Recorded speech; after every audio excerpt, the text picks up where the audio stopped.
नमस्कार, मैं हूं आपके साथ नम्रता। देश के गृह मंत्री अमित शाह ने शनिवार को संसद में जम्मू कश्मीर पुनर्गठन संशोधन विधेयक 2021 पर हो रही चर्चा के दौरान जहां अनुच्छेद 370 हटाए जाने के बाद घाटी में माहौल सामान्य होने का दावा किया और सरकार की ओर से किए गए विकास कार्यों का बखान किया, तो वहीं उसी दिन शाम के वक्त जम्मू कश्मीर की पूर्व सीएम और पीडीपी अध्यक्ष महबूबा मुफ्ती खुद को नजरबंद किए जाने का आरोप लगाकर शासन प्रशासन पर बुरी तरह से भड़क गई थी। महबूबा मुफ्ती ने अपनी नजरबंदी का दावा करते हुए कहा कि वो श्रीनगर के बाहरी क्षेत्र होकरसर में एक कथित फर्जी मुठभेड़ में मारे गए अतहर मुश्ताक के घर जाना चाहती थी, लेकिन घर से बाहर निकलते ही सुरक्षा कर्मियों ने उन्हें रोक लिया। एक ट्वीट में महबूबा मुफ्ती ने बताया, कथित मुठभेड़ में मारे गए अतहर मुश्ताक के परिवार से मिलने जाने से पहले नजरबंद कर दिया गया।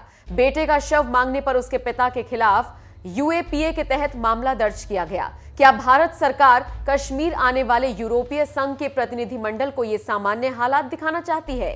इस ट्वीट के साथ ही महबूबा मुफ्ती ने गुपकार इलाके में अपने आवास पर सुरक्षा कर्मियों से बातचीत का एक वीडियो भी पोस्ट किया है, जिसमें वो सुरक्षा कर्मियों से सवाल जवाब कर रही हैं और कह रही हैं, आप मेरे घर के दरवाजे हमेशा बंद नहीं कर सकते। क्या मैं कोई कैदी हूँ या अपराधी हूँ? मुझे जाने क्यों नहीं दिया जा रहा है? क्या है आज? What is the problem? वालेकुम जी, क्या बात है?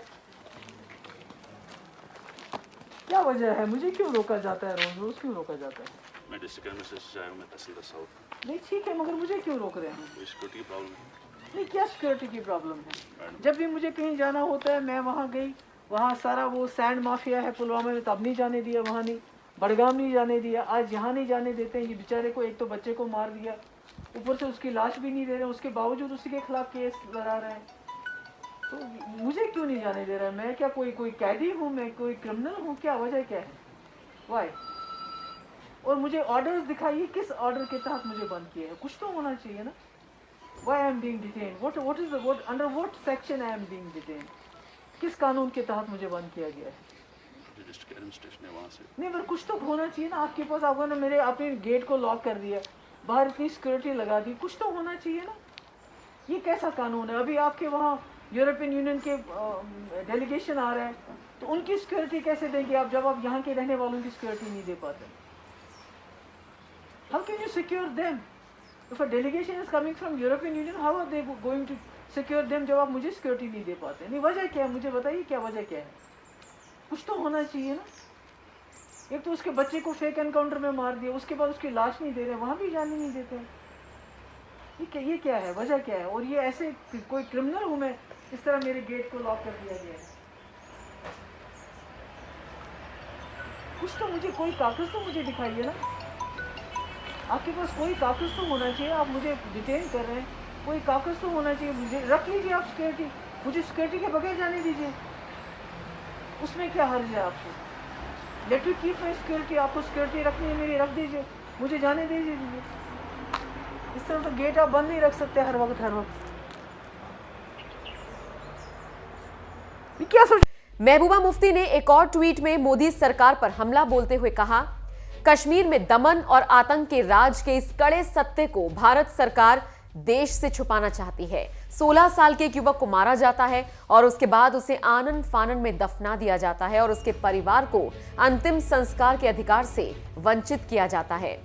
27 नवंबर 2020 को करीब 14 महीने की हिरासत के बाद रिहा होने वाली महबूबा मुफ्ती एक तरफ फिर से खुद को नजरबंद किए जाने का दावा कर रही हैं, तो वहीं कश्मीर जोन पुलिस ने इस मामले में बताया है कि महबूबा को घर में नजरबंद नहीं किया गया है, बल्कि सुरक्षा कारणों के चलते उनसे पुलवामा के दौरे को रद्द करने की अपील की गई थी।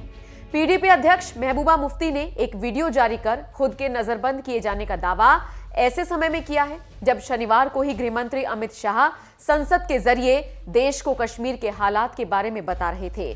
उन्होंने कश्मीर में हालात सामान्य होने का दावा करते हुए संसद में बताया, हमने पंचायत चुनाव करवाकर वहां ग्रासरूट डेमोक्रेसी की शुरुआत की है। साथ ही मुफ्ती और अब्दुल्ला परिवार पर भी जबरदस्त हमला बोलते हुए उन्होंने कहा, राजा अब रानी के पेट से पैदा नहीं होंगे, गरीब और वंचितों के पेट से पैदा होंगे। कश्मीर में आज तक राजे रानी के पेट से ही पैदा हुआ। ये तीन परिवार के लोग ही शासन करते थे। तीन परिवार के लोग ही शासन करते थे और इसीलिए उनको धारा 370 शूट करती थी।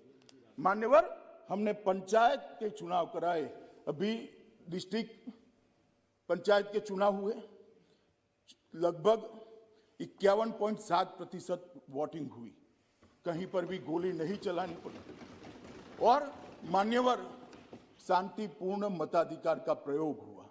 कांग्रेस के शासन के चुनाव कैसे हुए थे मैं इसमें जानना नहीं चाहता, क्योंकि पुरानी बातों को याद नहीं करना चाहता, परंतु कोई आरोप नहीं कर सकता, हमारे विरोधी भी आरोप नहीं कर सकते कि चुनाव में घपला हुआ, इस चुनाव में अशांति हुई, इस चुनाव में अफसर का उपयोग किया गया।